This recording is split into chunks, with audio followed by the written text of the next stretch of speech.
Gusto ko ulit paanda rin itong Brutus ko. So ang problema, hindi ko mabunot itong carb. And matagal ko na rin siyang hindi pinaandar.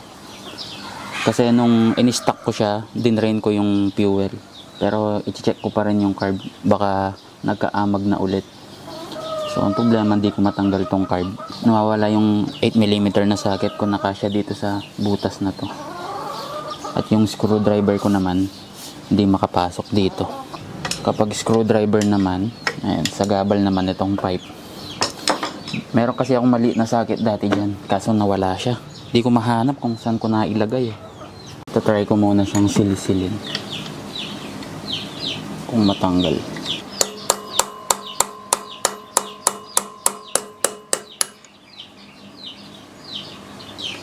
Ilang months ko na rin tong hindi pinapa-under. Pakahirap naman pala nito. Ba't ayaw matanggal? Okay, eto na. Nakita ko na sa wakas, ano. Ayan. Dinala ko pala siya. Dinadala ko kasi ito kapag nagtitrail ako dati. So hindi ko siya nailigpit ng maayos. Nabasag din yung fuel filter. Ayan, malutong na. Lilinisan ko lang tong carb. Tapos i-tune natin para makuha natin yung slowest idle nya. Kasi ang sarap pakinggan nun eh. Ito yung carb natin. Tingnan natin kung gaano siya kadumi.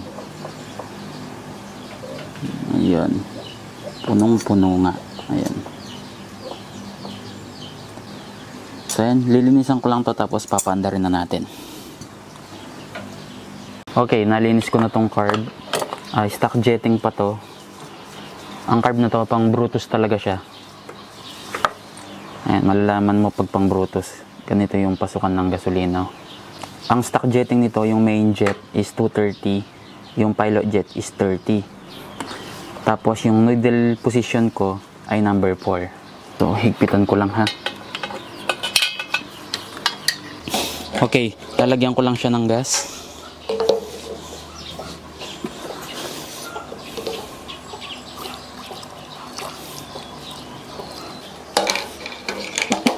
Tingnan natin kung mapa-under ko siya agad.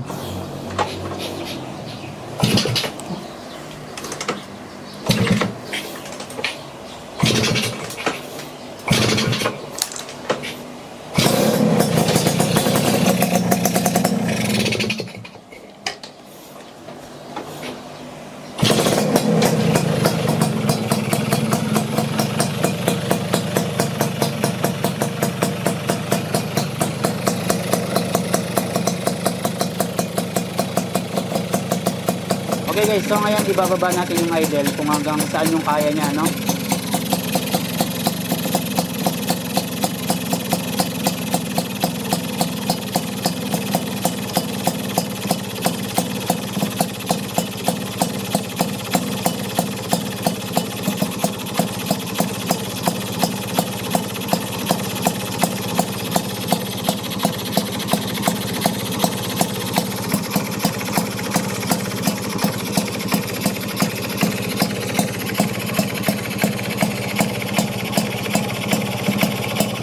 Ayan, sobrang baba na. Lalagay ko na itong takip. Ayan na yung pinakamababang idle na nakaya niya, no? Namamatay na kapag binababa ko pa.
Ganda ng tunog.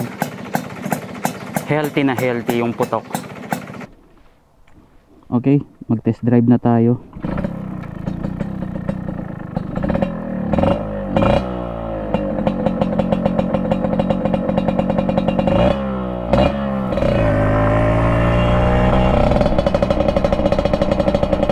Napakalutong talaga.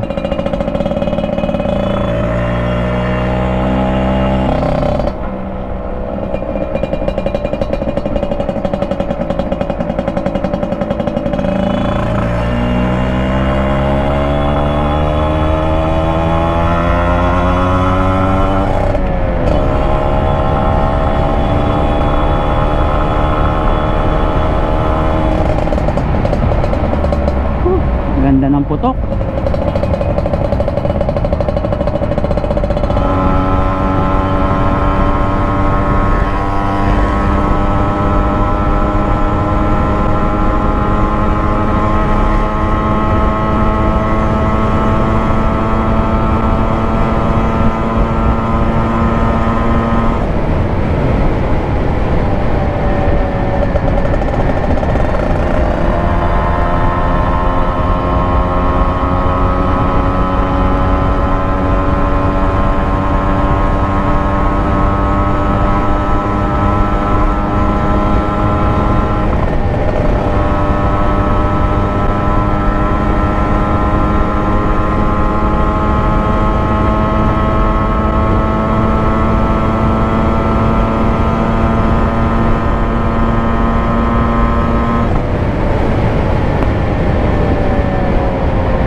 Malakas pa rin, maganda pa rin yung tunog.